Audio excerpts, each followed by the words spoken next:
Welcome back to my channel. ఈరోజు చేసుకోబోయే recipe tiffin item dosa పిండితో ఉత్తప్పం ఎలా తయారు చేయాలో చూసేద్దాం రండి. నేను ఇక్కడ దోశ పిండి కోసం 1 కేజీ రేషన్ రైస్, 1 గ్లాస్ మినప్పప్పు తీసుకున్నాను. వాటిని వాటర్తో నీట్గా కడిగిన తరువాత మళ్ళీ ఫ్రెష్ వాటర్ని యాడ్ చేసి 1 డే మొత్తం నానబెట్టేసి మిక్సీ పట్టాను. ఈ పిండి నైట్ అంతా వదిలేయండి.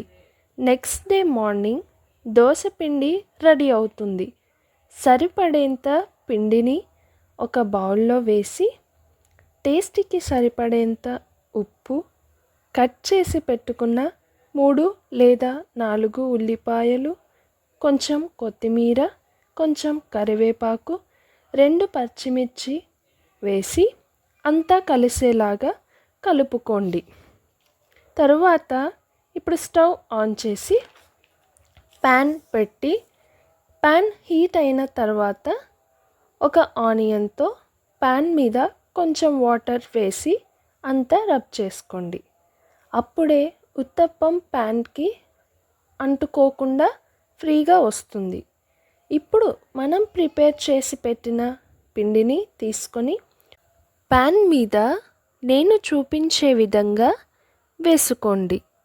ఉత్తప్పంని పల్చగా కాకుండా మందంగా కాకుండా వేసుకోండి. తరువాత ఆయిల్ని యాడ్ చేసుకోండి.